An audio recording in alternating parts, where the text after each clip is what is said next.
उपकारिणी विश्रब्धे शुद्धमतौ यह समाचरति पापम तम जनम असत्य संधम भगवती वसुधे कथम वहसी। नमस्कार आप सभी लोगों को।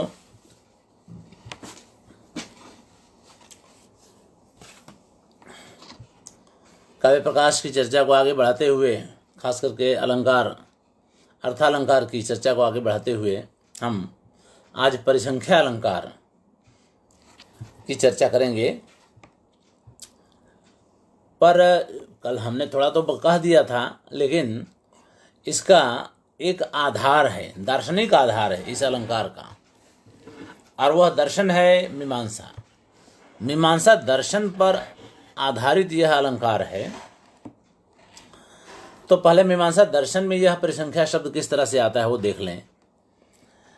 तो इसमें मीमांसा दर्शन में आप जानते हैं ना, वेदों पर सर्वप्रथम अध्ययन करने वाला जो दर्शन है वह मीमांसा दर्शन ही है। तो उसमें विधि आती है, आप जानते हैं ना, कर्मकांड और ज्ञान कांड। तो कर्मकांड में विधि आती है, तो विधि आती है तो 3 प्रकार की विधि मानी गई है। एक तो सामान्य विधि, नियम विधि और परिसंख्या विधि। तो सामान्य विधि में ये होता है कि आप अप्राप्त वस्तु का उल्लेख करते हैं अपने यज्ञ याग आदि कर्मकांड में, ठीक है। जैसे स्वर्ग कामः अग्निहोत्रम जुहुयात, या अग्निहोत्रम जुहुयात स्वर्ग कामः। अप्राप्त वस्तु का जहाँ विधान किया जाए, यानी आपको अग्निहोत्र का हवन करना चाहिए, यज्ञ करना चाहिए। अगर स्वर्ग की कामना वाले हैं, स्वर्ग की कामना वाले हैं तो आपको अग्निहोत्र का हवन करना चाहिए। ये है, इस तरह का अर्थ है। इसमें स्वर्ग की प्राप्ति नहीं हुई है, आपको प्राप्त करना है इस यज्ञ से। मतलब यज्ञ करना चाहिए स्वर्ग की कामना वाले को। बाद में आता है नियम विधि। नियम विधि में क्या है, पाक्षिक विधान होता है, पाक्षिक विधि उसको कहते हैं। वैसे नियम विधि कहते हैं, लेकिन उसमें विधान जो है पाक्षिक होते, पाक्षिक प्राप्ति के लिए, प्राप्ति होने पर वो विधान किया जाता है। जैसे आजकल तो जौ कम बोया जाता है, गेहूं से जौ ज़्यादा महंगा है। हम लोग बचपन में थे तब जौ ही जौ होता था, जौ की ही रोटी खाते थे। वो कई बार तो अच्छा भी नहीं लगता था, और गेहूं महंगा हुआ करता था। आज स्थिति ये है कि गेहूं ही सस्ता है और जौ महंगा है, इसलिए कि जौ लोग बोते नहीं हैं। वैसे स्वास्थ्य की दृष्टि से उपयोगिता जौ की ज़्यादा होती है गेहूं की अपेक्षा। गेहूं और जौ में अंतर ये होता है कि गेहूं में छिलका, थोड़ा छिलका होता है, बहुत ज़्यादा छिलका, लेकिन जौ में तो कई परत होती है छिलके की, तब जाके शुद्ध अनाज मिलता है। तो उस छिलके को हटाना पड़ता है। तो आप अगर रोटी इत्यादि अगर बनाना चाहते हो, या कुछ भी अगर उससे बनाना चाहते हैं, तो पहले उसको कूटना होता है। तो आप कूटते हैं, उसमें पानी डाल के। हमारे गांव में महिलाएं जो हैं ओखली में पानी और जौ डाल करके उसको कूटती थीं, तो उतने समय में वो फूल जाता था। तो फूलने की वजह से छिलका जो है हट जाता था, खूब कूटा जाता था उसको, और फिर उसको धूप में दिखा करके, सुखा करके उसको फिर से साफ कर दिया जाता था। ये स्थिति होती थी। तो नैवेद्य इत्यादि अगर बनाना हो तो उसके छिलके को हटाना पड़ता है। तो इसी तरह से कूट करके, तो छिलके को हटाने के लिए कूटना जो काम है, उसके लिए कहा जाता है ब्रीहीन अवहंती, यानी अनाज को कूटते हैं। अवहंती का मतलब होता है, वैसे हन धातु तो मारने के अर्थ में है, लेकिन अवहंती यानी कूटने के अर्थ में है। तो उसमें होता यह है कि जब कूटते हैं तो वो जौ जो है पूरी तरह से टूट नहीं जाता है, वो टूटता नहीं है, वो तो जैसे का तैसे रहता है, केवल छिलका छूट जाता है उससे, और बाद में सुखा दीजिए तो वो फिर निकल जाता है वहाँ से। तो छिलका हटा दिया जाता है। अब छिलका हटाने के लिए जो कूटने का जो काम है, कूटना तो है, लेकिन छिलका हटाना दूसरे तरह से भी संभव है। हाथ से भी उसको हटाया जा सकता है, लेकिन हाथ से छिलका हटाने का काम तो बहुत दीर्घकारी कार्य होगा। तो इसलिए वो काम जो है हाथ से कोई नहीं करता है, कूट ही देते हैं लोग ओखली में। तो इसीलिए जो है वह फिर भी इस छिलका हटाने में 2 विधि तो आ गई। एक तो ये है कि कूट करके, और दूसरा हाथ से छील करके, तो पाक्षिक हो गया, है ना। वही कह रहे हैं कि पाक्षिक प्राप्ति होने पर नियम विधि होती है। ठीक है, तो ये क्योंकि दूसरे दूसरे साधन भी हैं छिलका हटाने के, तो इसके कारण इसको नियम विधि कहा जाता है, पाक्षिक प्राप्ति होती है इसलिए। ठीक है, और तीसरी विधि है परिसंख्या विधि। अब परिसंख्या विधि में एक साथ ही दोनों की प्राप्ति हो जाती है, दो की प्राप्ति मतलब दोनों की। उनमें से एक का निषेध करने वाली विधि होती है और दूसरी करने वाली विधि होती है। हाँ, तो एक तो विधान करने वाली विधि और दूसरा निषेध करने वाली विधि। तो दोनों की प्राप्ति एक साथ होती है। कथन एक बार किया जाएगा, प्राप्ति होगी दो की। परिसंख्या विधि परक होता है, यानी आप कथन तो करते हैं विधि परक, लेकिन अर्थ की समाप्ति होती है निषेध परक, निषेध में होती है। इसीलिए उसका जो फलितार्थ होता है वो निषेध में होता है। तो अब कैसे, उदाहरण कैसे, तो कह देंगे पंच नखा भक्ष्याः, 5 पंच नख वालों को खाना चाहिए, खा सकते हैं। ठीक है, भक्ष्याः यानी आप जानते हैं ना, जो विध्यर्थ कृदंत है वह सकने अर्थ में भी प्रयुक्त होता है, ध्यान रखिए। चाहिए वाला अर्थ तो है ही, सकने अर्थ में भी उसका प्रयोग किया जाता है। इसलिए पंच नखा भक्ष्याः यानी 5 नख वाले जीव खाए जा सकते हैं। ठीक है, अब इसका मतलब क्या हुआ, एक तो विधान तो किया कि भाई विधि परक विधान किया कि 5 पंच नख खाए जा सकते हैं, ऐसे जीवों को 5 पंच नख वाले जीवों को खा सकते हैं। ठीक है, तो इसके साथ ही एक दूसरा विधान तुरंत ही प्राप्त हो जाता है कि अगर जो 5 नख वाले नहीं हैं उनको नहीं खा सकते हैं। ठीक है, तो जैसे ही आपने ये कहा कि पंच नखा भक्ष्याः, वैसे ही आपको ये कहना, वैसे ही इस बात की भी प्राप्ति हो जाती, निषेध वाले वाक्य की भी प्राप्ति हो जाती है कि जो 5 पंचनख वाले नहीं हैं उन्हें नहीं खा सकते हैं, उन जीवों को नहीं खा सकते हैं, ये बात है। तो इस तरह से ये विधान जो है परिसंख्या विधान कहा जाता है। ठीक है, इसको परिसंख्या विधि कहा जाता है। इसी परिसंख्या का नाम यहाँ पर लेकर के दे दिया। ठीक है, तो यहाँ पर भी बात वही है। आप देखिए, कह रहे हैं कि किंचित पृष्ठम अपृष्ठम वा कथितम यत् प्रकल्पते, कुछ जो पूछा गया है और नहीं पूछा गया है, दोनों ही जो कहा जाए उसको जो है तादृक अन्य व्यपोहाय, उसी प्रकार के दूसरे का निषेध करने के लिए जब इस प्रकार का कथन किया जाता है, जो वह कथन जो कि पूछा गया भी होता है और नहीं पूछा गया भी होता है, वह कथन परिसंख्या अलंकार बनाता है, यानी वहाँ परिसंख्या अलंकार होता है। ठीक है, प्रमाणांतरावगतम अपि, दूसरे प्रमाणों से मालूम हो जाने पर भी, ज्ञात हो जाने पर भी, वस्तु शब्देन, उसके शब्दशः कथन के द्वारा, वस्तु के शब्दशः कथन के द्वारा जो कहा गया हो, वह प्रयोजनानंतराभावात्, दूसरे प्रयोजन के अभाव के कारण, सदृश वस्तुअंतर व्यवच्छेदाय, और उसी के जैसे दूसरे वस्तु के का निषेध करने के लिए, व्यवच्छेदाय यानी निषेध करने के लिए जो पर्यवस्यति होता है, जो समाप्त होता है या जो निश्चित होता है, वह परिसंख्या अलंकार बनता है। उदाहरण देखेंगे तो ज्यादा स्पष्ट होगा। अत्र च कथनम प्रश्न पूर्वकम, अब यहाँ पर जो विधान किया जाता है वो उसमें एक आदमी प्रश्न करता है, दूसरा जवाब देता है। एक तो ये शैली होती है, और दूसरा कि बिना प्रश्न के ही जवाब दिए, मतलब कथन किया जाता है। तो एक तो प्रश्न के साथ पृष्ठम यानी प्रश्न के साथ विधान करना, और दूसरा बिना प्रश्न के ही विधान कर देना, ये दो तो हो गए। उसके बाद जो निषेध परक वाक्य होता है, जो कि उसमें कथित नहीं भी होता है, होता भी है, तो उसकी दो स्थिति होती है। वह या तो व्यंग्य से समझा जाता है या फिर उसका कथन भी किया जाता है।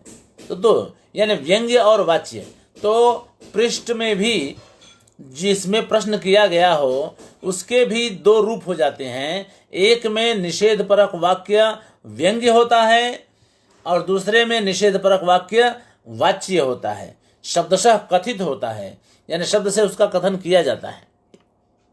तो ये दो हो गए प्रश्न के रूप में, यानी प्रश्न से जिसका विधान किया गया हो। और बिना प्रश्न के ही जहां पर विधान किया जाए, कथन किया जाए, उसमें भी दो होते हैं, व्यंग्य और वाच्य। तो ये इस तरह से ये चार भेद हो गए। अब उन चार भेदों का क्रमशः उदाहरण हम देखेंगे। तो सबसे पहले जो प्रश्न किया गया, जो प्रश्न करने पर जो विधान किया जाता है वह व्यंग्य कैसे, वह उसका जो व्यंग्य है, प्रतीयमान अर्थ है, उसका उदाहरण हम अब देख रहे हैं। कह रहे हैं किम आसेव्यम पुंसाम। ठीक है भाई, पहले तो अब ये जान लीजिए कि आसेव्यम है, ठीक है ना। तो आसेव्यम थोड़ा व्याकरण भी देखते हैं जान क्लियरली। भाई पुरुष के लिए आसेव्य क्या है, अर्थ किया। वाक्य रचना देखिए तो आ उपसर्ग है, सेव धातु है और यत प्रत्यय है जो कि विधान, जो कि विध्यर्थ कृदंत का प्रत्यय है।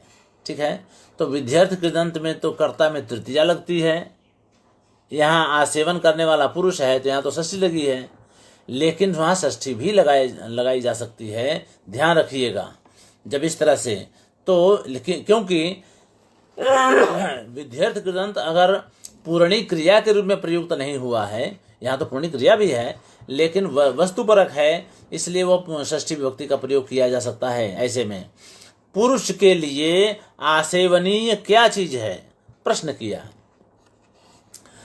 तो उत्तर मिल रहा है, ठीक है ना। प्रश्न पूर्वक प्रतीयमान व्यवच्छेद्य परिसंख्या का यह उदाहरण है। ठीक है, तो सविधम अनवद्यम द्युसरितः किम आसव्यम पुंसाम, यानी पुरुष के लिए आसेवनीय क्या है, सेवन करने योग्य क्या है। तो कह रहे प्रश्न है, इसका उत्तर देते हैं कि गंगा के उत्तम तट का। ठीक है, अब प्रश्न तो किया कि भाई पुरुष के लिए सेवनीय कौन सी वस्तु है, तो उत्तर क्या है कि द्युसरितः यानी गंगा, जो दिव्य, जो स्वर्गीय नदी है, उसका अनवद्यम सविधम, जो निर्दोष या पवित्र तट है, किनारा है, सविध का मतलब किनारा, निकटवर्ती जो जगह है, उसका आसेवन करना चाहिए। तो विधान तो कर दिया, इसके पहले प्रश्न पूछ दिया कि आसेवन किसका करना चाहिए, तो जवाब है कि गंगा के किनारे का, गंगा के तट का सेवन करना चाहिए। इसका मतलब क्या हुआ, तुरंत ही ये बात उपस्थित हो जाती है कि स्त्री आदि का सेवन नहीं करना चाहिए। यह निषेध परक वाक्य हुआ। यह निषेध परक वाक्य जैसे ही विधि परक वाक्य बोलते हैं वैसे ही ये उपस्थित हो जाता है। आपने जब एक का विधान कर दिया, इसका मतलब ये हुआ कि आपने दूसरे का विधान नहीं किया। तो दूसरे का विधान नहीं किया इसका मतलब वो निषेधक है, यानी उसको नहीं करना है। आसेवन जिसका करना था उसका आपने कह दिया। आपने क्या किया कि भाई गंगा के किनारे का सेवन करना चाहिए। इसका मतलब ये हुआ कि आप ये कह रहे हैं कि स्त्री का सेवन, स्त्री नितंब का सेवन नहीं करना चाहिए, मदिरा का सेवन नहीं करना चाहिए, वगैरह वगैरह बहुत सारी चीजें हो गई। ठीक है ना। तो यहाँ पर जो निषेध परक वाक्य है वह विधि परक वाक्य के साथ तुरंत ही उपस्थित हो जाता है, तो दोनों एक साथ प्राप्त हो जाते हैं। इसीलिए परिसंख्या अलंकार है, जैसा कि मीमांसा दर्शन में उस विधि में आता है, परिसंख्या विधि में जैसा आता है वैसे ही यहाँ पर ये हो गया। देखिए, लेकिन यह प्रश्न पूर्वक है। ठीक है, तो क्योंकि प्रश्न किया गया तो प्रश्न पूर्वक है, तो प्रश्न हो गया। और दूसरा, निषेध परक वाक्य व्यंजना से प्राप्त होता है। किसी ने निषेध करने वाला विधान यहाँ नहीं किया है। ठीक है, नौ से निषेध करने वाला कोई स्टेटमेंट यहाँ नहीं है। यहाँ तो केवल इतना ही कहा कि गंगा के किनारे का सेवन करना चाहिए, गंगा के पवित्र किनारे का सेवन करना चाहिए। उसके साथ ही ये इस बात की उपस्थिति हो जाती है कि स्त्री नितंब आज का सेवन नहीं करना चाहिए। तो निषेध वाला वाक्य व्यंग्य हो गया, यहाँ पर है नहीं, लिखा नहीं है, लेकिन आपने समझ लिया, यानी वो व्यंजना से प्राप्त हो गया। प्रतीयमान है, वही कह रहे हैं कि प्रश्न पूर्वक प्रतीयमान व्यवच्छेद्य परिसंख्या का यह उदाहरण पहला उदाहरण है। अब दूसरा उदाहरण देखेंगे, प्रश्न का ही वाच्य, प्रश्न पूर्वक वाच्य परिसंख्या का उदाहरण देखिए। किम आराध्यम, एक मिनट, पूरा तो हमने पढ़ा ही नहीं, वो एक किम एकांते ध्येयम, कह रहे एकांत में किसका ध्यान करना चाहिए, एकांत में किस चीज का ध्यान करना चाहिए। तो कह रहे हैं कि चरण युगलम कौस्तुभ भृतः, कौस्तुभधारी भगवान विष्णु का एकांत में ध्यान करना चाहिए। इसका मतलब क्या हुआ कि दूसरी कोई भी चीज जो है उनका ध्यान नहीं करना चाहिए। ठीक है, किसकी आराधना करनी चाहिए, तो नहीं वो हाँ, चरण युगलम को, हाँ ये तो आगे चलता है ना। तो कहे कि किसका ध्यान करना चाहिए, तो कहे कि विष्णु के चरण युगल का ध्यान करना चाहिए। चरण युगलम कौस्तुभ भृतः, विष्णु के चरण युगल का ध्यान एकांत में करना चाहिए। ठीक है,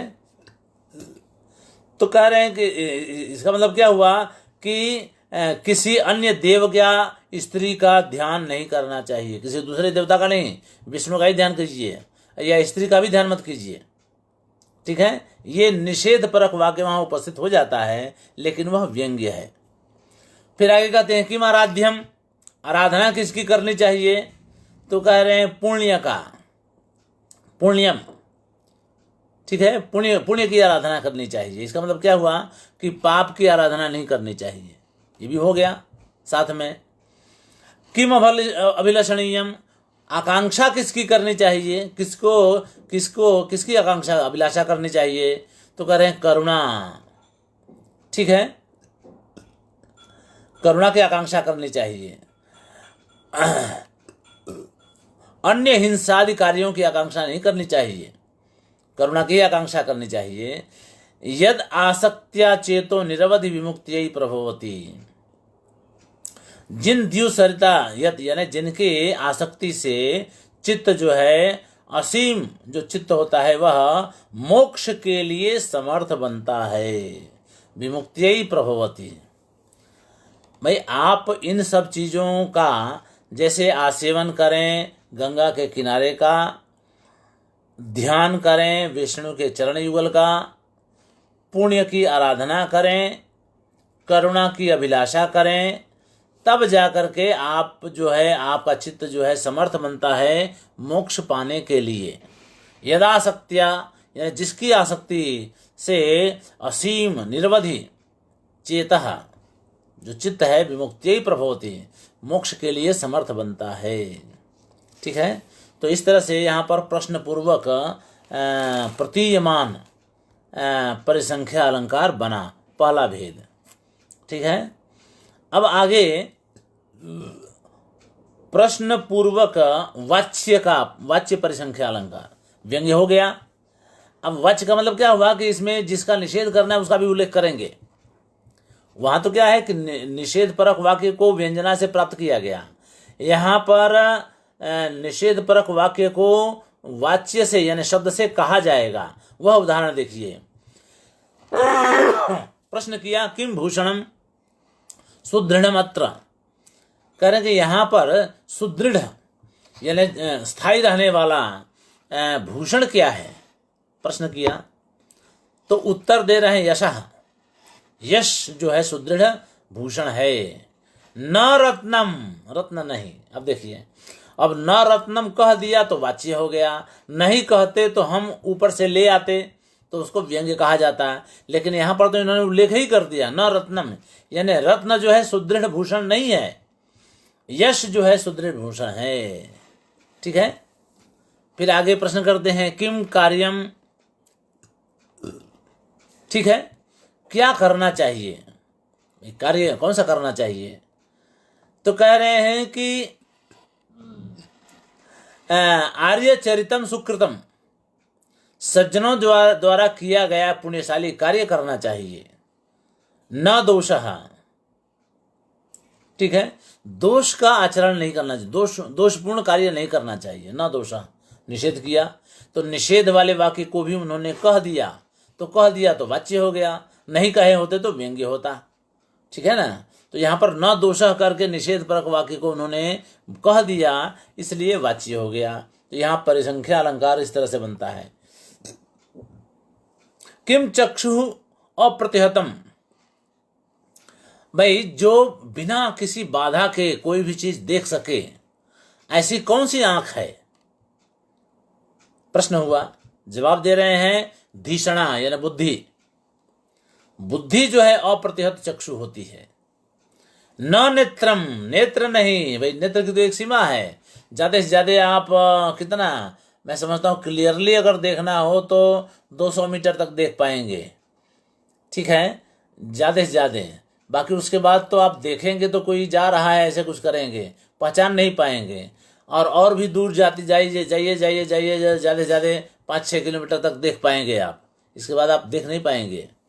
तो वही कह रहे हैं कि अप्रतिहत चक्षु कौन सी है, तो कहें बुद्धि। बुद्धि तो उसके भी पार देखती है ना, बहुत दूर तक देखती है, ठीक है। तो वही कहें न नेत्रम, नेत्र नहीं, बुद्धि अप्रतिहत चक्षु होती है। अब आगे कहते हैं कि जानाति कह त्वद अपरः सदसद विवेक। भाई तुम्हारे सिवाय, अब इतना सारा अच्छा अच्छा जवाब दिया, तो तुम्हारे सिवाय और कौन है जो सत और यानी अच्छे और बुरे का विवेक करता हो, यानी भेद करता हो, यानी तुम ही विवेकशील हो जो अच्छे और बुरे का भेद कर पाते हो, ठीक है। तो इस तरह से यह जो है प्रश्न पूर्वक वाच्य परिसंख्या का उदाहरण है। अब आगे है बिना प्रश्न के अपृष्टम, तो बिना प्रश्न के व्यंग्य परिसंख्या का उदाहरण देख लीजिए। तीसरा तो कह रहे हैं कौटिल्यम कच निचये, कुटिलता तो बालों के जूड़े में ही होती थी, जूड़े में है।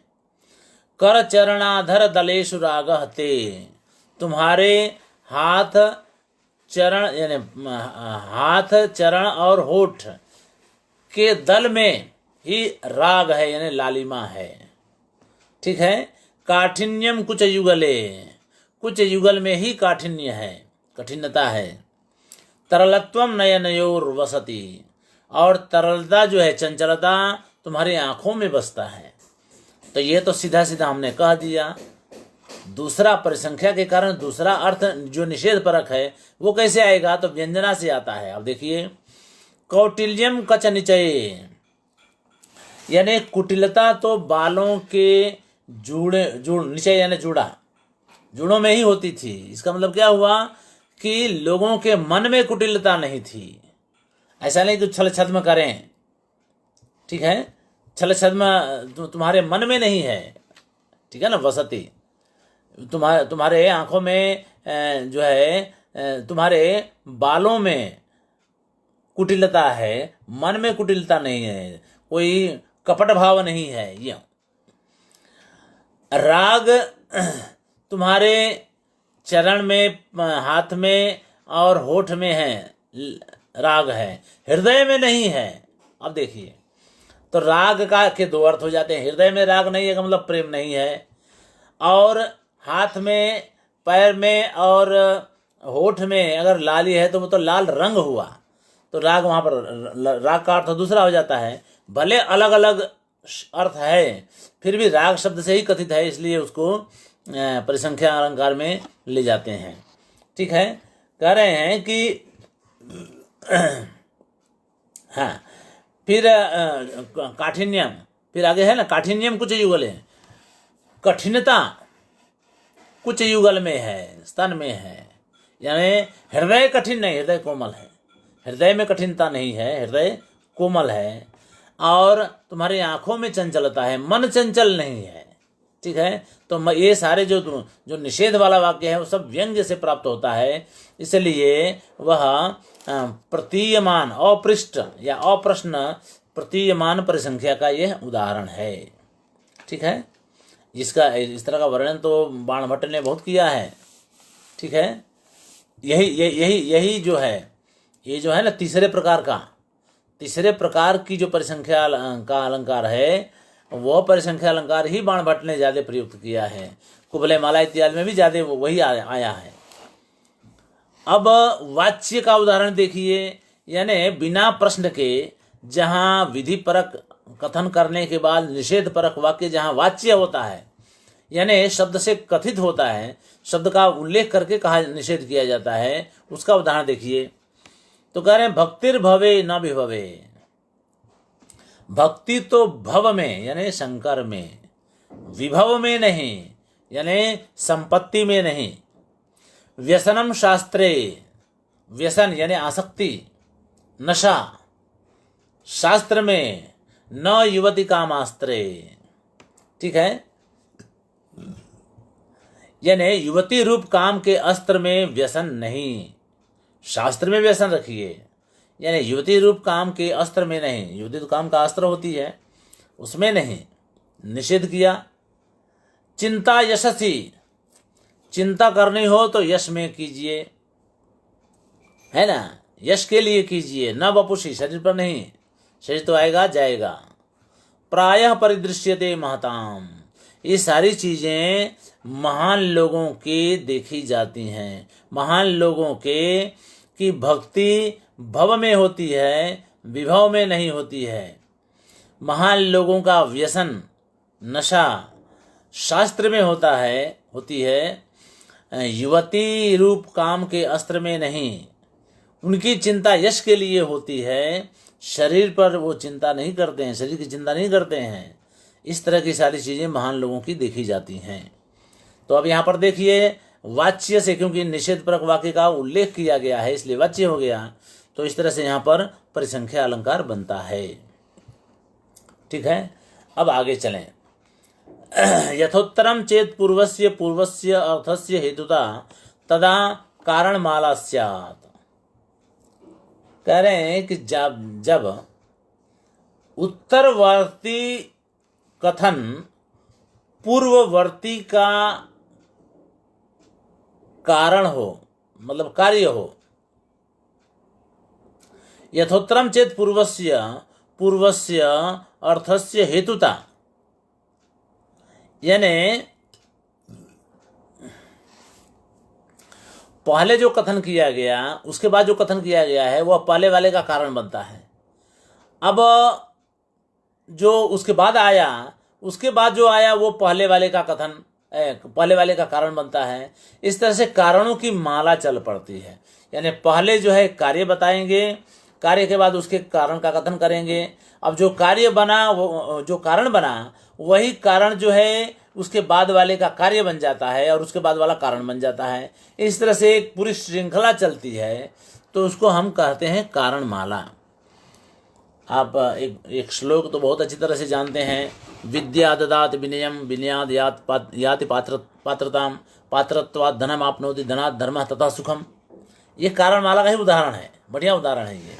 पर यहाँ पर भी उन्होंने दिया है, यानी विद्या विनय देती है। इसका मतलब क्या हुआ कि विद्या जो है विनय का कारण है। विनयात याति पात्रताम, विनय से व्यक्ति पात्रता को प्राप्त करता है, यानी पात्र जो है कार्य हुआ, विनय का कारण हो गया। पात्रत्वात् धनम आपनोति, पात्र से धन प्राप्त होता है, वगैरह वगैरह। यहाँ आप देखिए, हालांकि वहाँ थोड़ा दूसरे ढंग से है, आगे पीछे हो जाता है। यहाँ देखिए जितेंद्रियत्वम विनयस्य कारणम, तो कह रहे हैं जितेंद्रियता जो है विनय का कारण है। ठीक है, इसका मतलब क्या हुआ कि जितेंद्रियत्व कार्य है और विनय जो है कारण है, हो गया। अब कह रहे हैं गुण प्रकर्षो विनयाद अवाप्यते, गुण विनय से गुण का प्रकर्ष पाया जाता है। गुण के प्रकर्ष की, गुण का उत्कर्ष होता है विनय से, हो गया। और गुण प्रकर्षेण जनो अनुरज्यते, और गुण के प्रकर्ष से व्यक्ति अनुरज्यते यानी उससे लोग प्रेम करते हैं, वो प्रेमशील हो जाता है, उससे लोग स्नेह करते हैं।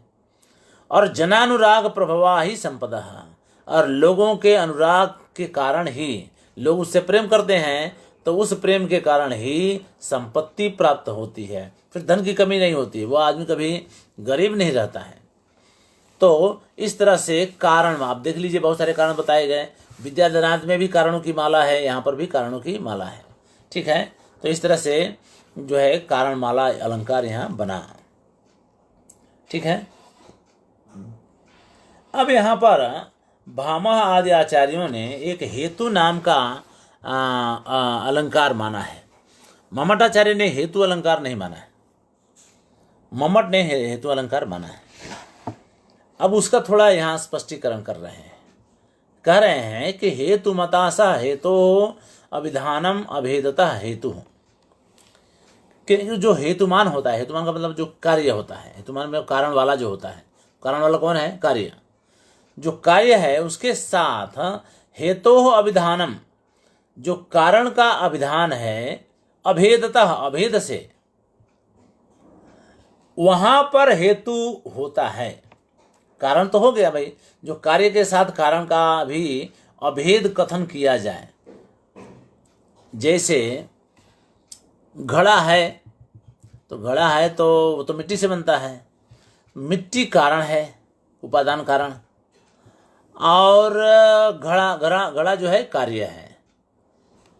पर आप कह सकते हैं क्या कि घड़े में मिट्टी नहीं है ना, घड़े से ही तो बना है, तो कारण और कार्य दोनों में अभेद है। वहां पर वही कह रहे हैं कि हेतु और हेतुमान दोनों का अभेद से जब कथन किया जाता है तब जो है हेतु बनता है, तो तब जो हेतु है वो उसको वास्तविक हेतु कहा जाता है। इति, तो वो हेतु तो कह दिया। अब कह रहे हैं कि यहाँ पर हेतु अलंकार इसको नहीं कहना चाहिए, और मैंने नहीं कहा है उसको, हेतु अलंकार नहीं मैं मानता हूं, भामा ने तो माना है। कह रहे हैं कि हमने उसका लक्षण नहीं किया। क्यों? फिर क्यों कह रहे हैं कि क्योंकि आयुर्घृतम इत्यादि रूपो ही एष न भूषणताम कदाचित रहती वैचित्र्य अभावात। भाई कार्य कारण का ही अगर उल्लेख कर दें और उसी को कहें कि वहाँ हेतु अलंकार है, ये बात गलत है। तब तो आपको आयुर्घृतम में भी हेतु अलंकार मानना पड़ेगा, जिसका उल्लेख किया है लक्षणा के समय में। ठीक है ना, तो लक्षण लक्षणा में ही उसका किया है। गौणी में नहीं, शुद्धा में आया है वो। तो शुद्धा लक्षणा में जो आयुर्घृतम है, यानी आयु घी है, इसका मतलब क्या हुआ कि आयु घी जो है आयु का कारण है। ठीक है, तो घी आयु का कारण है। अब ऐसे में भी आप हेतु अलंकार कहने लगेंगे। ठीक है, अब नहीं कह सकते हैं, यहाँ पर हेतु अलंकार नहीं कह सकते हैं। क्यों? क्योंकि यहाँ पर विचित्रता का अभाव है, वैचित्र्य का अभाव है। यहाँ पर कोई वैचित्र्य अलंकार वहाँ बनेगा जहाँ थोड़ा चमत्कार लगे, विचित्रता लगे, वहाँ पर जो है अलंकार बन सकता है। बाकी आयुर्घृतम जैसे वाक्यों में कोई विचित्रता नहीं आती है। कार्य कारण भाव का कथन कर देना, एक साथ कथन कर देना या अभेद से कथन करना कोई अलंकार नहीं बनता है। अलंकार तो वहाँ बनता है जहाँ थोड़ी विचित्रता आवे। तो कारण माला में अलंकार इसलिए बना क्योंकि बहुत सारे कारण दिखा दिए और एक श्रृंखला दिखाई, तो श्रृंखला दिखाई तो लोगों को पढ़ने की इच्छा होगी, तो इसलिए यहाँ पर वैचित्र्य है। लेकिन आयुर्घृतम कह दीजिए, दो शब्द का प्रयोग कर दीजिए और कहिए कि यहाँ पर अलंकार है, नहीं, इस तरह से अलंकार नहीं बना करते हैं। ठीक है, वही कह रहे हैं कि नहीं, उस तरह से हमने इस तरह से हेतु का लक्षण हमने नहीं बनाया है, जबकि भामा इत्यादि ने तो बनाया, उद्भट ने बनाया है, भामा तो उद्भट ने ये बनाया है। इसलिए इसके समान चमत्कार रहित होने के कारण वह कदापि अलंकार कहलाने के योग्य नहीं है, इसको अलंकार नहीं कर सकते हैं। अब देखिए आगे, अब उन्होंने जो उदाहरण दिया है उस उदाहरण पर शंका कर रहे हैं, वो उसकी चर्चा कर रहे हैं कि अविरल कमल विकास सकलालि मदश्च कोकिलानंदः रम्योयम इति रम्योयम इति संप्रति लोकोत्तरः कालः। यह समय लोगों को उत्कंठित करने वाला यह समय आ गया है, जो अविरल कमल विकास, निरंतर कमलों के विकास को करने वाला है। एक बाद में सकलालि मदश्च, सभी भंवरों को मतवाला करने वाला है या आनंदित करने वाला है। कोयलों को आनंदित करने वाला है, उनके मद को बढ़ाने वाला है, भंवरों के और कोयलों के आनंद को बढ़ाने वाला है। यह रमणीय और लोगों की उत्कंठा को बढ़ाने वाला यह काल जो है आ गया है। अब कह रहे हैं कि यहाँ उन्होंने उद्भट ने वहाँ उदाहरण दिया होगा इसका, तो वही कह रहे हैं कि यहाँ पर इस श्लोक में हेतु अलंकार नहीं है। कह रहे इत्यत्र काव्य रूपताम कोमलानुप्रास महिमना एवं समामना शिशु न पुनर्हेतु अलंकार कल्पनया इति पूर्वोक्त काव्यलिंगम एवं हेतु। कह रहे कि यहाँ पर काव्य रूपता के लिए कोमलानुप्रासादि महिमना एवं समामना शिशु, यहाँ पर कोमल आदि शब्दों का प्रयोग किया। अनुप्रास आदि अविरल कमल विकास सकल अली, ये अनुप्रास लगा कर दिया, तो ये शब्दालंकार हैं। तो ये कोमल आदि अनुप्रास अलंकारों की महिमा के कारण उन्होंने भी यहाँ पर काव्य के रूप में, क्योंकि वहाँ अलंकार है तो काव्य के रूप में उसको मान लिया। ठीक है, हेतु अलंकार के रूप में उसको काव्य नहीं माना है, अनुप्रास अलंकार के कारण उसको काव्य माना है, हेतु अलंकार के कारण वहाँ काव्य नहीं माना है। इसलिए जो है, अगर आपको हेतु अलंकार कहना ही है किसी को, तो वो अलंकार आप काव्यलिंग अलंकार को कहिए। काव्यलिंग आया था ना कि हे भगवान शंकर, मैं पूर्व जन्म में आपको प्रणाम नहीं किया था, तो अभी मैं शरीरधारी हूँ, लेकिन अब मैं प्रणाम करने वाला हूँ, कर रहा हूँ आपको, अब मुझे मोक्ष मिल जाने वाला है, तो अब मैं भावी जन्म में भी मैंने अब इसके बाद भी अब मैं आपको प्रणाम नहीं करूँगा। इस प्रकार से मैंने 2 अपराध किए, उन 2 अपराधों के लिए आप मुझे क्षमा करें। ठीक है, तो वहाँ जो काव्यलिंग अलंकार कहा, ठीक है ना, उसको आप हेतु अलंकार कह सकते हैं। ठीक है ना, यहाँ पर ये हेतु अलंकार है, सच कुछ नहीं होता है, ये कह रहे हैं। तो वही बात है, तो हेतु अलंकार को उन्होंने निषेध कर दिया। अब आगे हम चलते हैं अन्योन्य अलंकार। अब अन्योन्य अलंकार देखिए, क्रिया तु परस्परम वस्तुनोर जनने अन्योन्यम, क्रिया के द्वारा, कार्य के द्वारा परस्पर वस्तु का परस्पर जनन जो होता है, उत्पादकत्व जो होता है, वह अन्योन्य अलंकार बनाता है। अर्थयोः एक क्रिया मुखेन, एक ही क्रिया के द्वारा 2 अर्थों का परस्पर कारणत्वे सति, परस्पर कारण होने पर, यानी दोनों एक दूसरे के लिए कारणभूत होते हैं उस कार्य के लिए, वो अनुन्य नाम अलंकार, अनुन्य नाम का वह अलंकार बनता है। सरल है, ये कोई कठिन नहीं है, देख लीजिए, उदाहरण देखेंगे तो हो जाएगा। ठीक है, हंसाणम सरेहिम सिरी सारिजय अहसराणम हंसेहिम अर्णोर्णम वियण ए अप्पाणम नवर गरुवंती। हंसा नाम सरोभि श्री ही सार्यते अथ सरसाम हंसई, यानी सरोवरों से हंसों की शोभा बढ़ती है और हंसों से सरोवरों की शोभा बढ़ती है। सार्यते यानी पूरा किया जाता है, पूरी की जाती है। अन्योन्यम एव एते, एक दूसरे, ये दोनों ही एक परस्पर आत्मानम केवलम गुरु कुर्वन्ति, अपने गौरव को बढ़ाते हैं। ये दोनों ही परस्पर अपने अपने गौरव को बढ़ाते हैं एक दूसरे के माध्यम से। यानी सरोवर ने हंस की महिमा बढ़ा दी और हंस ने सरोवर की महिमा बढ़ा दी, यानी परस्पर दोनों एक दूसरे के गौरव को, महिमा को या शोभा को बढ़ा दिए। इसको कहते हैं अन्योन्य अलंकार। ठीक है, अत्र उभयेषाम अपि परस्परम जनकता मिथा श्री सारता संपादन द्वारेण परस्पर शोभा की सारता का संपादन करने के द्वारा इन दोनों का भी परस्पर जनकता है, यानी ये उसकी शोभा का जनक है और वो इसकी शोभा का जनक है। इस प्रकार से यहाँ अन्योन्य अलंकार बनता है। ठीक है, अब आगे चलें। उत्तर अलंकार 41वां। उत्तर अलंकार कह रहे हैं कि उत्तर श्रुति मात्रतः प्रश्नस्य उन्नयनम यत्र क्रियते यत्र तत्र वा सति असकृद यद असंभाव्यम उत्तरम स्यात् तदुत्तरम।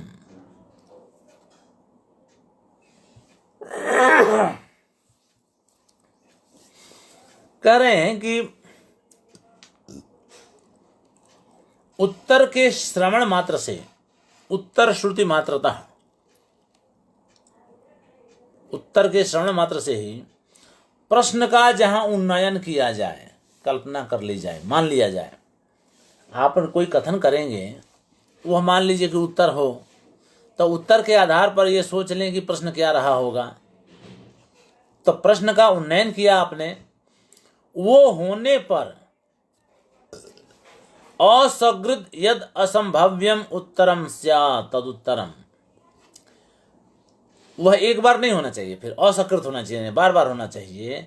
और उत्तर ऐसा हो जो असंभाव्य हो।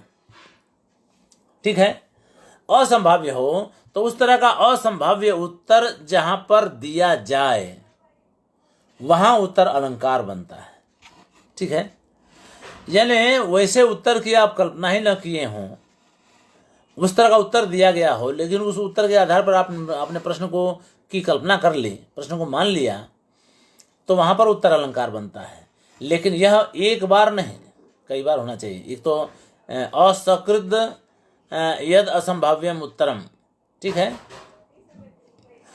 कहते हैं कि भाई वो एक बार नहीं होना चाहिए, एक अनेक बार होना चाहिए। ठीक है, अब देखिए उत्तर देंगे तो वण्य हथि दंता कुतो अम्हाणम बग्घ कित्ती जाव ललिता मुखी मुहि घरम्मी परिसक्कये सुनहा। घर में बूढ़ा आदमी है, बेटे का बाप, बेटा है तो उसकी बहू भी है, बहू है तो उसकी वजह से वो कहीं शिकार वगैरह करने नहीं जाता है। उसके वहाँ एक व्यापारी आया है जो चमड़े का व्यापारी है, ठीक है, या सींग का व्यापारी है, या हाथी के दांत का व्यापारी है। आप जानते हैं ना, हाथी के दांत का अनेक उपयोग होता है। हमने तो देखा है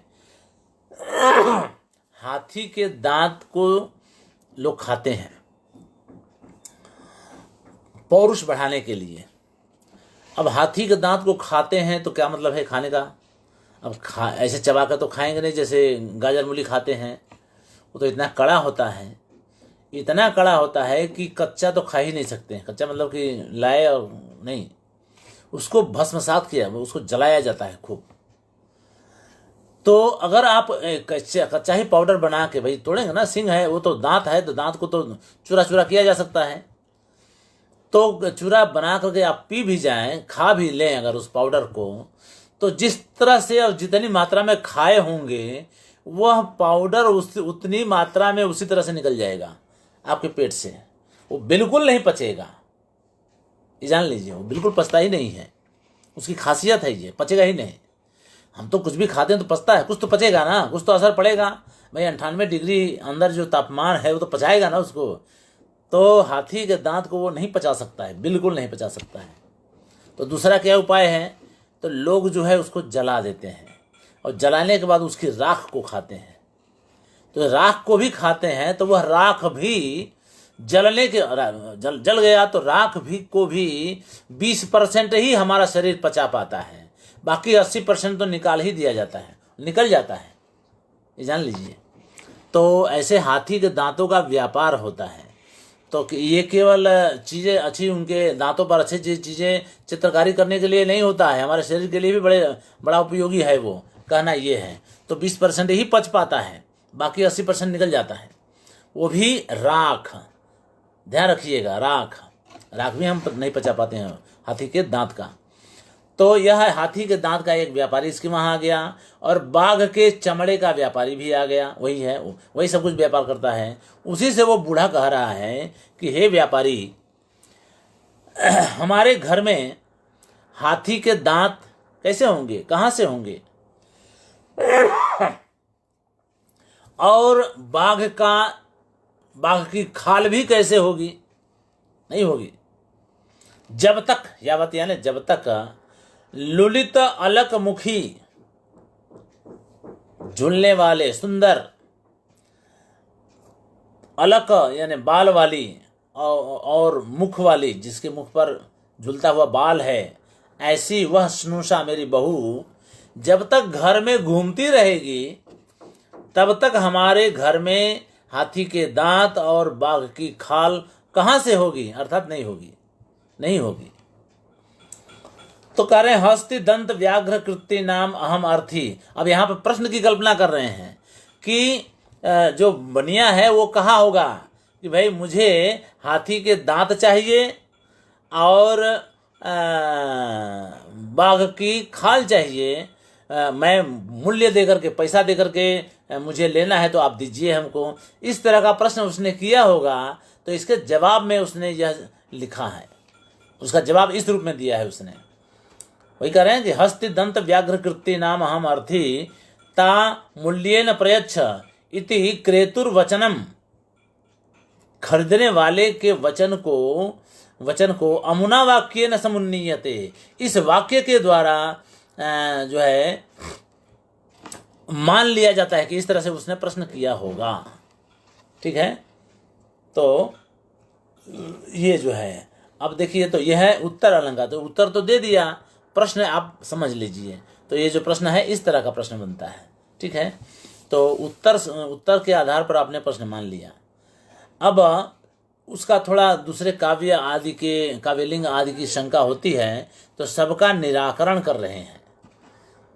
कह रहे हैं कि न च एतत् काव्यलिंगम, इसको आप काव्यलिंग मत मानिए, क्योंकि वहां पर भी तो ऐसे ही है ना कि काव्यलिंग में क्या है कि एक कारण बता दिया जाता है तो दूसरे को समझ लीजिए आप। ठीक है ना, तो कह रहे हैं कि न च एतत् काव्यलिंगम, यहाँ काव्यलिंग अलंकार नहीं है। उत्तरस्य ताद्रुप्य अनुपपत्ते है, क्योंकि उत्तर की वहाँ सदृशता नहीं होती है, क्योंकि उत्तर जो है ताद्रुप्य की सिद्धि नहीं होती है, क्योंकि हेतु कारक और ज्ञापक। हाँ, अब इसमें हेतु कारक और ज्ञापक कारक, काव्यलिंग में क्या होता है कि कारक जो है हेतु कारक होता है। पहले मैं काव्यलिंग की तरफ चलूं आपकी सुविधा के लिए।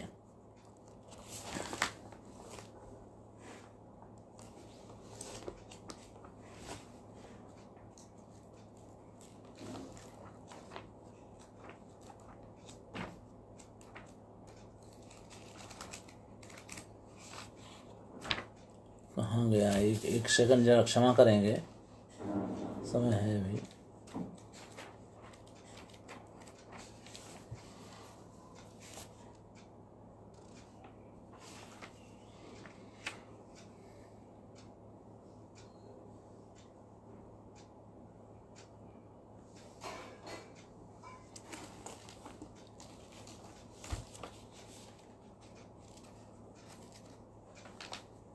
हाँ, काव्यलिंगम हेतु हो वाक्य पदार्थता, आया ना।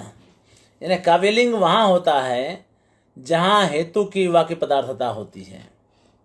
अब ये वाक्य से कहें अनेक पदार्थ वाला होता है, और तीसरा है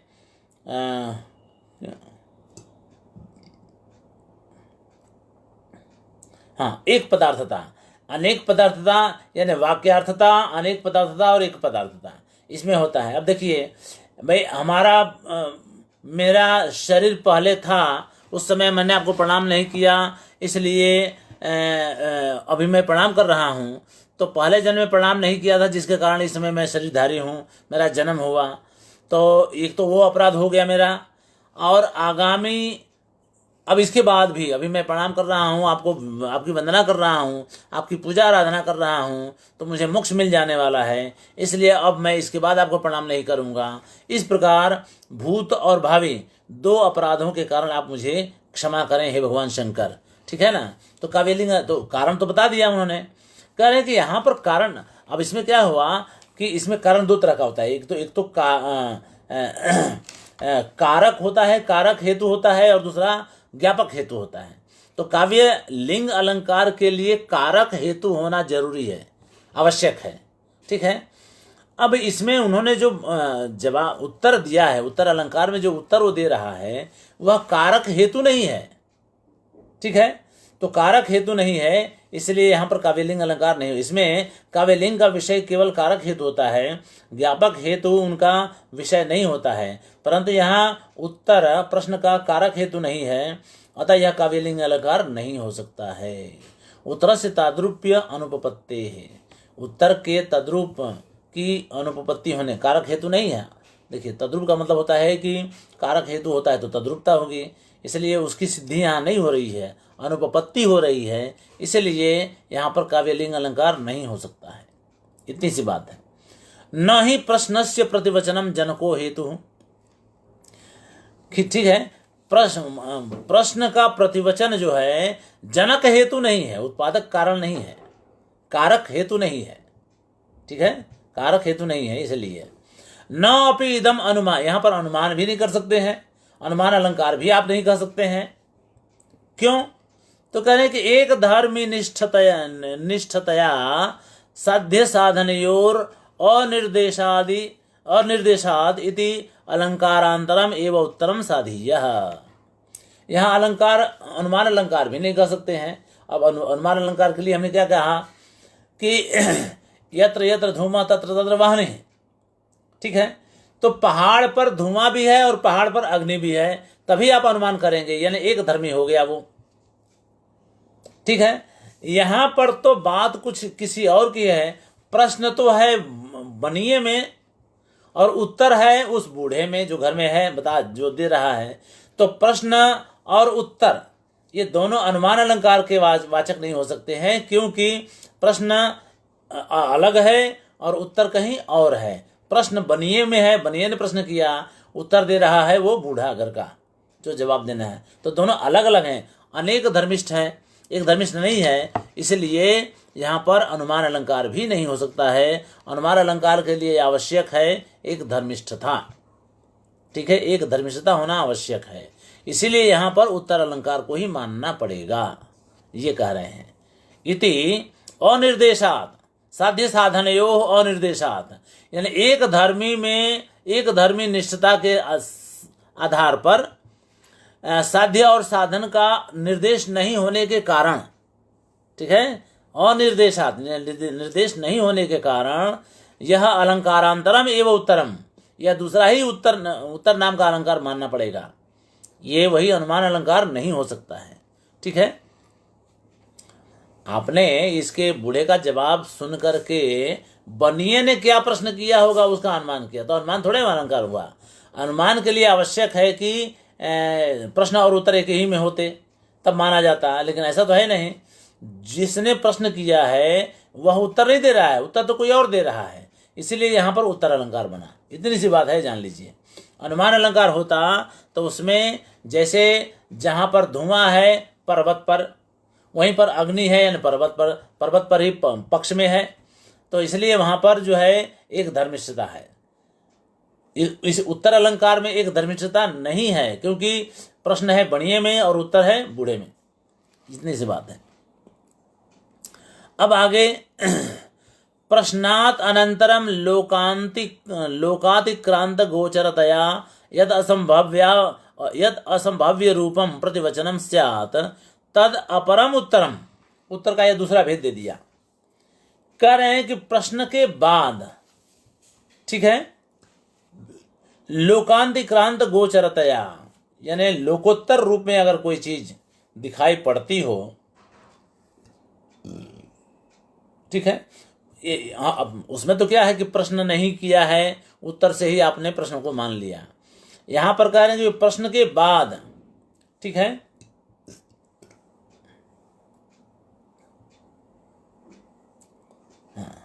प्रश्न के बाद जो अलौकिक लोकातिक्रांत है ना, यानी लोक का अतिक्रांत करने वाला, गोचरतया यानी अलौकिक, और असंभव्य यानी जो संभव ही ना हो, ऐसे स्वरूप वाले प्रतिवचन को अगर कोई दे, यानी प्रतिवचन यानी उत्तर अगर कोई देता है तो वह दूसरे प्रकार का उत्तर अलंकार बनता है। ठीक है, वह दूसरे प्रकार का उत्तर अलंकार बनता है।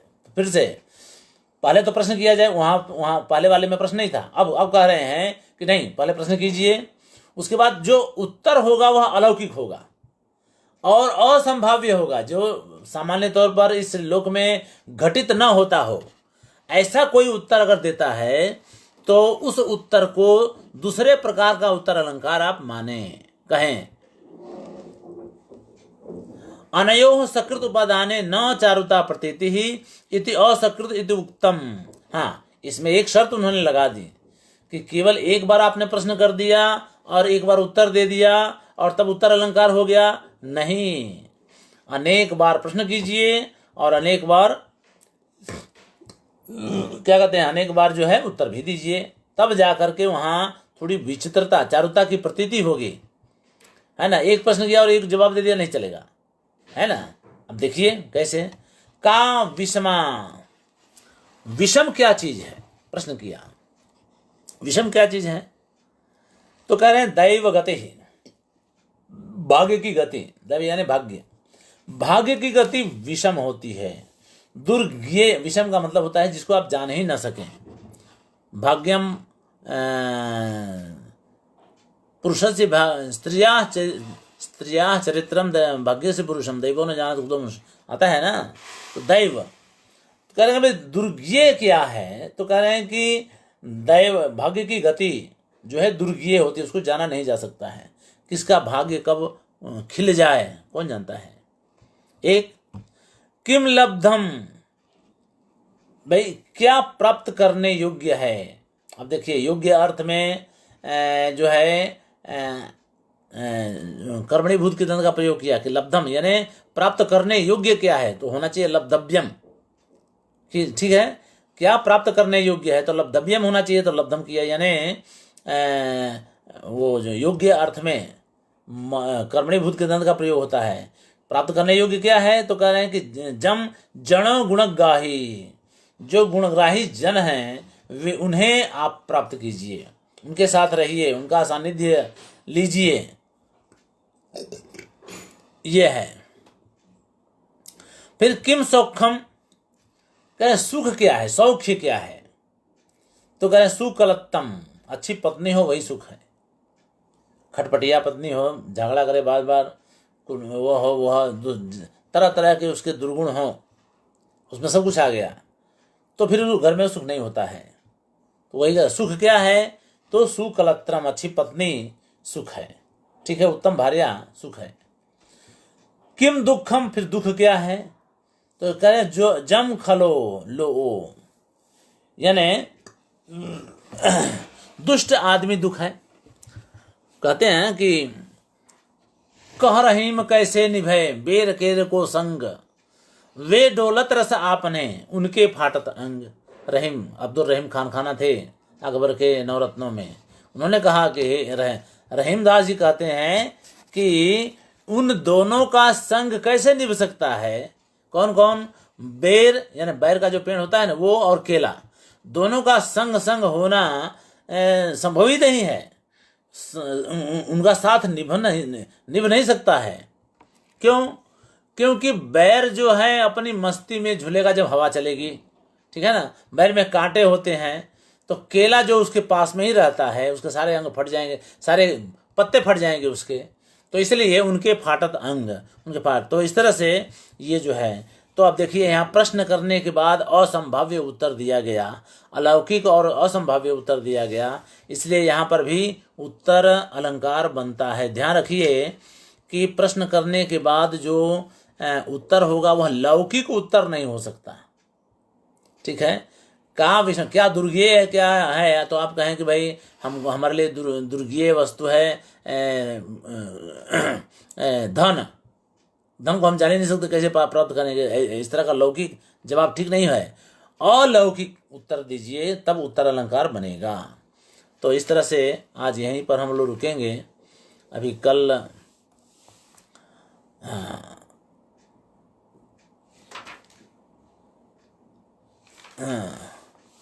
प्रश्न परिसंख्यायाम अन्य व्यपोहे एव तात्पर्यम यह तो वाच्य एव विश्रांति। अब इसकी चर्चा हम कल करेंगे, क्योंकि समय हो गया है, ये थोड़ा सा रह गया है, लेकिन अब हम कल इसकी चर्चा करेंगे। ठीक है, बहुत बहुत धन्यवाद, नमस्कार।